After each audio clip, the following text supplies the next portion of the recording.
बहुत स्वागत है आप सभी का हमारे आज के सेशन में, जिसमें हम चर्चा कर रहे हैं श्रीमद् भगवद गीता अध्याय संख्या 8 और श्लोक संख्या 23। बहुत सुंदर श्लोक है। यत्र काले त्वनावृत्तिम् आवृत्तिं चैव योगिनः प्रियाता यान्ति तं कालं वक्ष्यामि भरतर्षभ। तो इसका अनुवाद इस प्रकार से है। हे भरतश्रेष्ठ, अब मैं तुम्हें उन विभिन्न कालों को बताऊंगा जिनमें इस संसार से प्रयाण करने के बाद योगी पुनः आता है अथवा नहीं आता। तो इससे पहले अगर हम देखेंगे तो ये जो श्लोक है, ये जो चैप्टर है, इसका नाम है भगवत प्राप्ति। कैसे भगवान को प्राप्त किया जाए उसके विषय में बता रहे हैं। तो इसका जो पिछला श्लोक है, अध्याय 22वां श्लोक, जो कि कल चर्चा हुआ होगा, जिसमें कि क्या बोल रहे हैं भगवान कि जो सबसे महान है अनन्य भक्ति द्वारा ही प्राप्त किए जा सकते हैं। तो वास्तविकता में अगर कोई भगवान को प्राप्त करना चाहता है तो उसको भगवान की अनन्य भक्ति करनी होगी। यद्यपि वे अपने धाम में विराजमान रहते हैं तो भी वे सर्वव्यापी हैं और उनमें सब कुछ स्थित है। तो हालांकि भगवान अपने धाम में ही रहते हैं, लेकिन फिर भी वे सर्वव्यापी हैं, मतलब सब जगह पर हैं और सब कुछ उनमें स्थित हैं।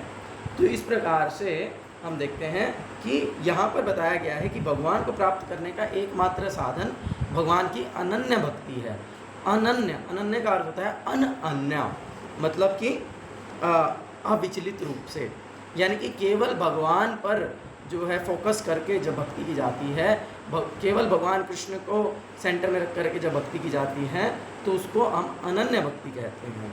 अनन्य भक्ति की और डिटेल एक्सप्लेनेशन 7वें अध्याय में भगवान ने दी है कि किस प्रकार से भगवान को अनन्य भक्ति करनी है। तो जो व्यक्ति ऐसी अनन्य भक्ति में लगा है वो तो तुरंत ही भगवान के धाम में चला जाएगा। लेकिन जो इस प्रकार से अनन्य भक्ति नहीं कर रहा है, जो योगाभ्यास में लगा हुआ है, ऐसा व्यक्ति किस प्रकार से इस संसार से मुक्त हो सकता है, भगवान अब यहाँ पर उसके विषय में बता रहे हैं। तो तात्पर्य, परमेश्वर के अनन्य पूर्ण शरणागत भक्तों को इसकी चिंता नहीं रहती कि वे कब और किस तरह शरीर को त्यागेंगे।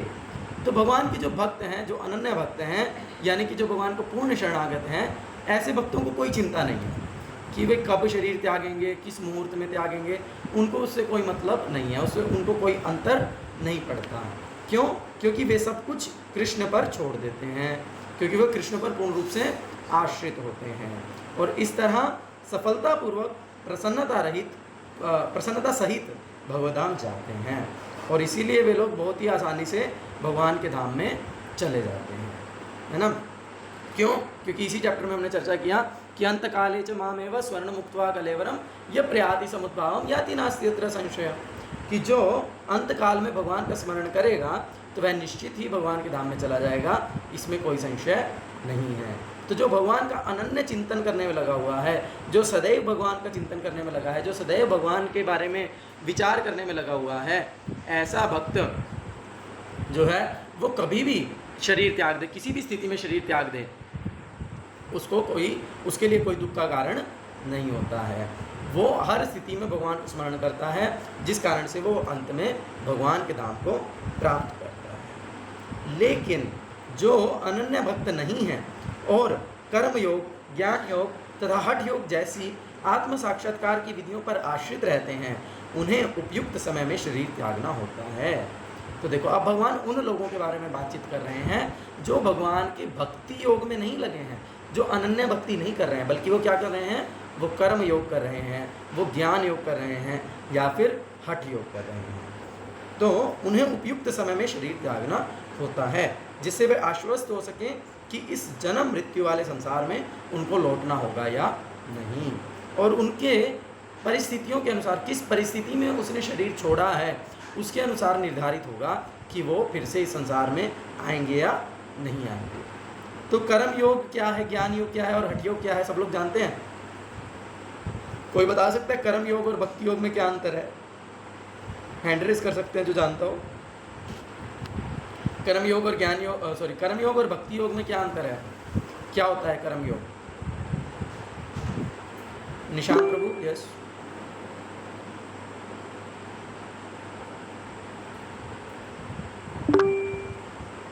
हरे कृष्णा, बोलिए अर्जुन प्रभु। हरे कृष्णा प्रभु जी। प्रभु जी, कर्मयोग ये होता है कि उसमें मनुष्य कर्म करता है और फल भगवान को अर्पित करता है। और भक्ति योग ये होता है कि मतलब वो कर्म भी भगवान के लिए करता है और फल की उसे कोई ऐसा वो नहीं होता कि मुझे क्या मिला है, वो केवल भगवान के लिए ही कार्य करता है, भगवान को एक तरह से सर्व करता है। यस गौरव प्रभु। यही था प्रभु जी मेरा जो अनुशासन। Nothing to add. ठीक है उदय प्रभु। हरे कृष्णा। मेजरली तो यही है, जो कर्म हो गया उसमें कर्म कांड है सब कुछ। कर्म कांड ठीक है, और नहीं है, उसमें कर्म कांड अलग है, कर्म कांड अलग है, कर्म योग अलग है। फिर नहीं पता। यस तो यही है, कर्म योग में व्यक्ति अपनी इच्छा से कर्म करता है और उसके फल को भगवान को अर्पित करता है। योग है ना कर्म योग, योग का मतलब है भगवान से जुड़ना। तो भगवान से जुड़ा है कैसे? अपने फलों को भगवान को अर्पित करता है। कर्म के फलों को वो अपने लिए यूज़ नहीं करता है, वो कर्म करता है लेकिन उसका जो फल होता है उसको वो अपने पास नहीं रखता है, वो उसको भगवान को अर्पित कर देता है।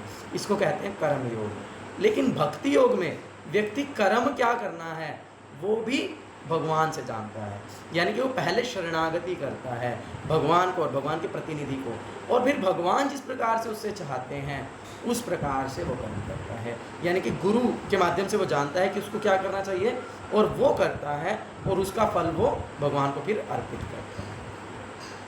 तो ये अंतर है। कर्मयोग में शरणागति नहीं होती है, कर्मयोग में व्यक्ति अपने इच्छानुसार कर्म करता है लेकिन वो कर्म का फल अपने पास नहीं रखता, फल भगवान को देता है। लेकिन भक्ति योग में व्यक्ति कर्म भी गुरु की इच्छा से, भगवान की इच्छा से करता है और फल भी भगवान को अर्पित कर देता है। ये अंतर है, ठीक है ना। तो इसीलिए जो कर्म योग है वो भक्ति के मतलब आध्यात्मिक जीवन के सबसे नीचे वाली सीढ़ी है, वो सबसे पहली सीढ़ी है, क्योंकि वहाँ पर व्यक्ति रिजर्वेशन रखता है। और भक्ति योग सबसे ऊपर की सीढ़ी है क्योंकि वहाँ पर व्यक्ति पूर्ण शरणागति कर देता है। तो इसलिए यह है कर्म योग। फिर दूसरा है ज्ञान योग। ज्ञान योग क्या है, कौन बताएगा?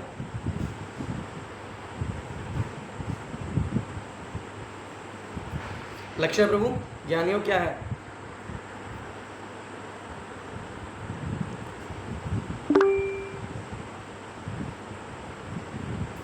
ऋषभ,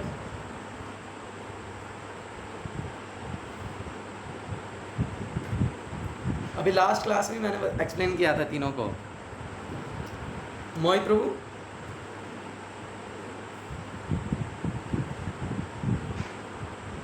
क्या मेरी आवाज़ नहीं आ रही है क्या आप लोगों को?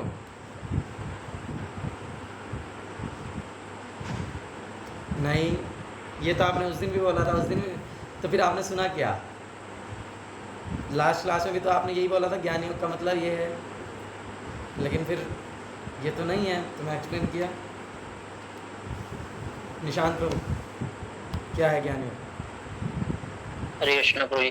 प्रभु जी, ज्ञान योग का मतलब ये होता है कि वेदों को जानना, सारे मतलब कि एक तरह से सारी चीजों को पढ़ना, उनका ज्ञान लेना, ये सब ज्ञान योग है। ज्ञान के द्वारा एक तरीके भगवान को जानने का प्रयास करना। तो क्या भक्त ये शास्त्र नहीं पढ़ते हैं? वे पढ़ते हैं लेकिन वे कर्म भगवान के अकॉर्डिंग करते हैं, उनको सर्व करते हैं। ज्ञानी को केवल ज्ञान होता है ना, ये ज्ञान योग की सही डेफिनेशन नहीं है। हाँ जी ऋषभ प्रभु।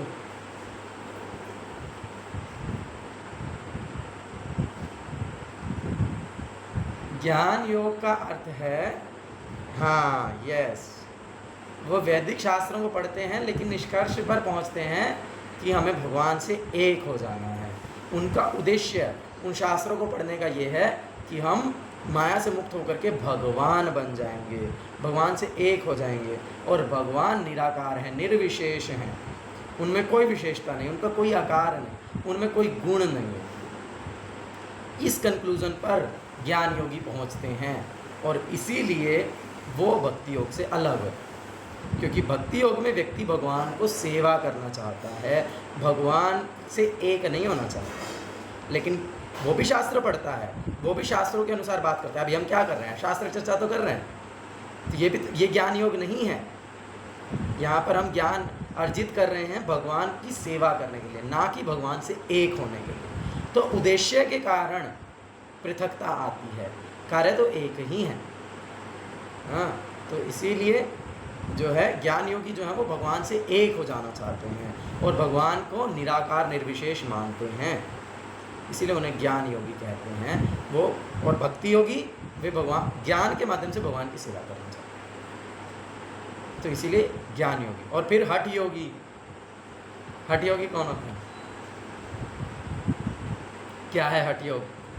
जो लोग भगवद गीता 6 चैप्टर पढ़े हैं, जो इस क्लास में रेगुलर हैं, जो स्टार्टिंग से भगवद गीता सुन रहे हैं, भूपेंद्र प्रभु और कृष्णा प्रभु, दीपक प्रभु, ये सब, तो क्या है हठ योग? 6 चैप्टर में हठ योग तो सिर्फ साधना है प्रभु, उसमें सिद्धि की प्राप्ति के लिए करते हैं लोग।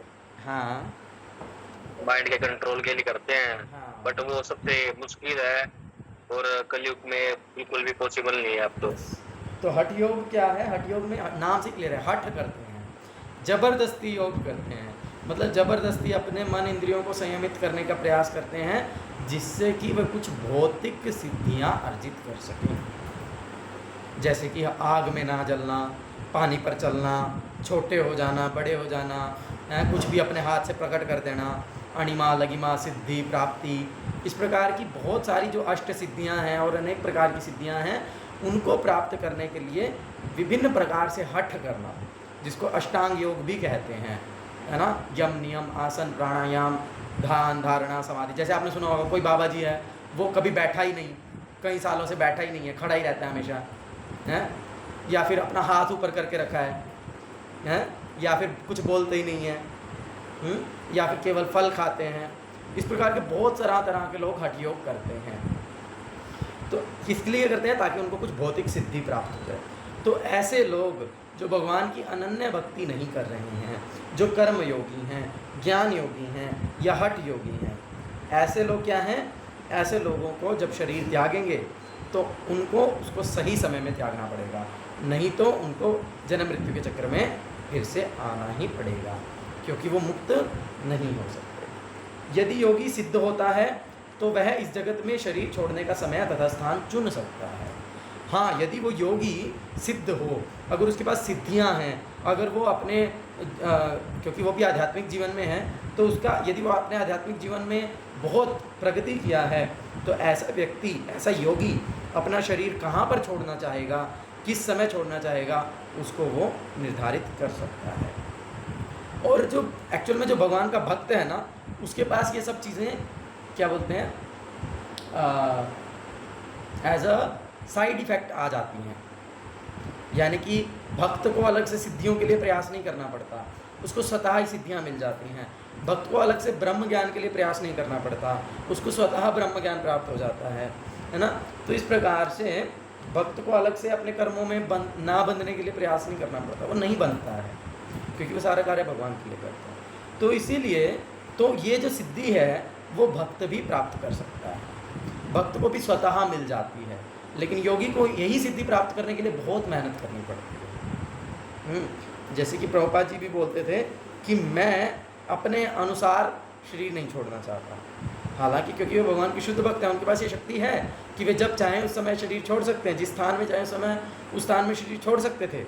लेकिन प्रभुपाद ने ऐसा नहीं किया। प्रभुपाद बोले कि I want to be dependent on the will of Krishna, मैं भगवान की इच्छा पर निर्भर रहना चाहता हूँ।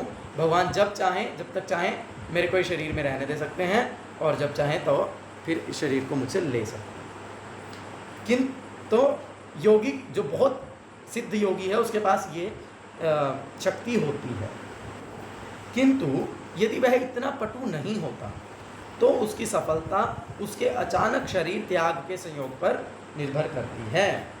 लेकिन अगर वो योगी इतना सिद्ध नहीं है तो जिस समय जिस स्थान में शरीर का त्याग करेगा उसके अनुसार उसकी गति हो जाएगी। भगवान ने अगले श्लोक में ऐसे उचित अवसरों का वर्णन किया है कि कब मरने से कोई वापस नहीं आता। आचार्य बलदेव विद्याभूषण के अनुसार यहाँ पर संस्कृत के काल शब्द का प्रयोग काल के अधिष्ठाता देव के लिए हुआ है। तो इसीलिए जो है अब भगवान आगे वर्णन करेंगे कि किन किन स्थितियों में शरीर छोड़ने से जो व्यक्ति है वो उच्च गति को प्राप्त करेगा, वो मुक्त हो जाएगा, और किन किन स्थितियों में शरीर छोड़ने से व्यक्ति मुक्त नहीं हो पाएगा, उसकी अधम गति होगी या उसको इसी संसार में वापस आना पड़ेगा। तो वो आगे के श्लोकों में आएगा। लेकिन भक्त के लिए ये चीज़ें मैटर नहीं करती हैं, इन चीज़ों का ज़्यादा अधिक प्रभाव नहीं पड़ता है। क्यों? क्योंकि भक्त क्या है, जो सदैव भगवान के अनन्य चिंतन में लगा रहता है।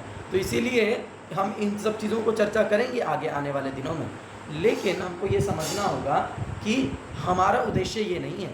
जैसे कि आगे उत्तरायण में शरीर छोड़ने के विषय में आएगा और दिन के समय में, ऐसे बहुत सारी चीज़ें आगे भगवान बताएंगे। लेकिन एक भक्त होने के नाते, क्योंकि हम भक्त बनने का प्रयास कर रहे हैं, तो इसीलिए हमें ये नहीं सोचना है कि मैं किस प्रकार से इसी समय में शरीर त्याग करूं। इस प्रकार से सोचना हमारा कार्य नहीं है। लेकिन हमारा कार्य क्या है कि अंतकाले च मामेव स्मरण मुक्त्वा करेगा। प्रभुपाद बोलते हैं कि हमें हर समय दो चीज़ों का स्मरण रखना चाहिए। क्या क्या है, कोई बता सकता है? किन दो चीज़ों का हमें हमेशा स्मरण रखना चाहिए?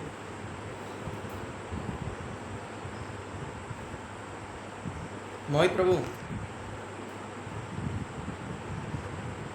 सुन रहे हैं क्लास? हरे कृष्ण प्रभु। किन दो चीज़ों का स्मरण रखना चाहिए? क्या बोलते हैं प्रभुपाद? भक्त और भागवत। क्या? भक्त एंड भागवत। और कौन बताएगा?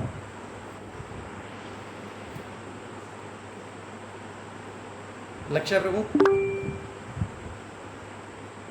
यस, मृत्यु और भगवान। तो हमको हमेशा याद रखना चाहिए कि मैं किसी भी क्षण मेरी मृत्यु हो सकती है। ये हमें हमेशा याद रखना चाहिए। और अगर मृत्यु हो गई तो क्या होगा?